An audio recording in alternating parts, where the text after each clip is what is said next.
Today we're going to look at the most common reclining mechanism design. This design, or variations of it, can be found on the majority of manual recliners out there, both old and new. I'm going to describe how these mechanisms are designed, assembled, and installed. Before we get started, an important caution here. Understand that working on your furniture is at your own risk, and when reclining mechanisms are bent or broken, they can do unpredictable things, like popping open or slamming shut unexpectedly. And you need to be prepared for that by staying clear of the mechanism when observing its operation, and securing and disabling it while working on the unit. Most often that is done by working on the mechanism when it is fully open, like this. But again, that responsibility is yours. If you're not confident that you can work on your recliner safely, you should hire a professional. I have a sectional on the bench today. It's an import with a Leggett & Platt reclining mechanism that was made in China. I know that because they put an ID sticker on their mechanisms.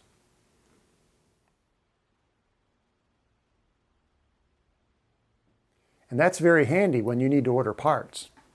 Now, getting parts for imports can be a problem, but this Leggett & Platt mech should be an exception to that rule. They've been making mechanisms for decades and are also located right here in the US.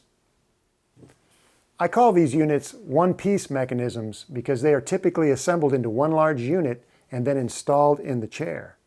Unlike some La-Z-Boy mechs, which have separate mechanical parts that perform different functions, these units assemble to perform one primary function, to recline the chair. These are easier to troubleshoot and understand, though they can be quite large, like this one. So let's take a closer look at the parts and how they're assembled. These units can come with a solid handle or the cable release design. If it has a solid handle, it will also have a rod similar to this lane handle and handle tube, as they call it. This rod or tube passes through the middle of the mechanism. And different manufacturers will have different names for this part, but they all perform the same function. Here's how they work. The handle is attached to one end, and when you pull it back, that rotates the rod and opens the scissors or leg extenders that are attached to it. With the cable release, the cable is attached to one of the scissors instead, and the other end of the cable has a flush-mounted plastic handle or push button to activate it. This unit has a solid hidden handle that works like a cable release. You pull the handle to open the footrest, but you have to use your legs to close it. So it works like a cable release, but it's a bit better. The solid handle is likely to last longer than a plastic parachute pull like this, which is also commonly used on sectional recliners. Okay, it starts with the leg rest assemblies, or the scissors that open and close the footrest. These are often attached to the cross rails or cross supports that connect both sides together. Now, if the chair has another function, let's say it's also a rocker, glider, or swivel chair, in those cases, a base would be attached to the bottom of the mechanism here. Here's a rocker base that attaches to a lane recliner. But if it's a stationary recliner, like this one, floor rails are added to the bottom of the mech, which serve as the base. Now, this sectional also has two extra side rails, here and here, that are used to attach this section with adjoining sections on both sides. All these parts combine to do one thing: recline the chair. Now compare that with the La-Z-Boy manual recliner, which has separate parts that control back tilt, three-position footrest, ratcheting recline, and of course the recline function. Obviously, these one-piece units are much simpler by comparison, and you realize that quickly once you start working on them. So, if you're familiar with the La-Z-Boy mechanisms, you'll find these one-piece units are easier to troubleshoot. Once these mechanisms are assembled, they basically drop in and are then attached to the seat rails on both sides.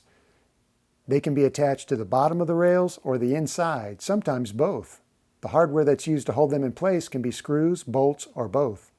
This sectional has screws on the bottom of the seat frame, here and here, on both sides. Since this sectional has an attached chaise seat, we'll have to remove the screws from the footrest before we can remove this unit from the seat. As I mentioned earlier, some of these units have a solid handle attached to a handle tube or a rod, and since it sticks out of the side of the mechanism, many of those have to be disconnected and taken out before the mechanism can be removed. But with this sectional, we have a much shorter drive rod that's not directly connected to a handle, and therefore it doesn't have to be removed in advance. Okay, let's go ahead and remove this mechanism.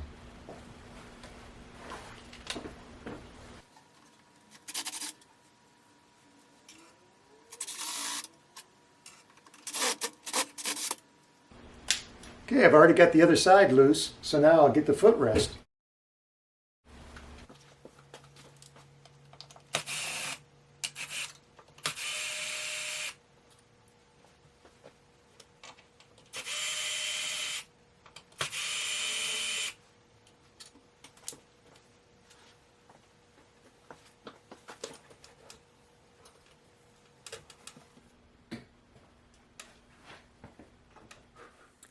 Some mechs have a spring attached to the frame and the mech. With those, you'll have to disconnect the spring first before you can remove the unit.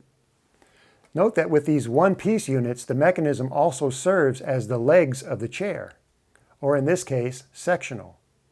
And these are the biggest parts, and they are also the parts most likely to be damaged or broken. So when you have to replace one of these, replace them both as a set at the same time. The floor rails are usually fine to reuse, but if you have long rails on a reclining love seat or sofa, check to see if they are bent by looking down the rail.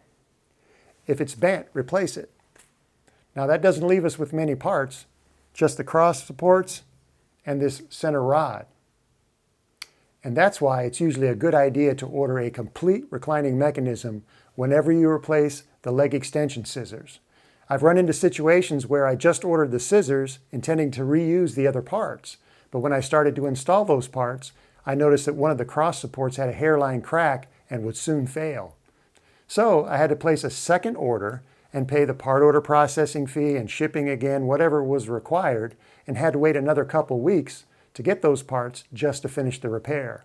To save that extra time and money, just order a complete reclining mechanism whenever you replace these leg extenders. And be sure to specify that you also want a new set of mechanism springs, like these, and the hardware to assemble the unit. That way, if you're missing some fasteners or you have a cross support that shouldn't be reused, you have everything you need, plus a few extra parts that may come in handy in the future. Now, it's usually much easier to work on these when you remove them from the furniture. If I'm doing a complete rebuild or if I'm assembling a new unit to install, I definitely want to remove this.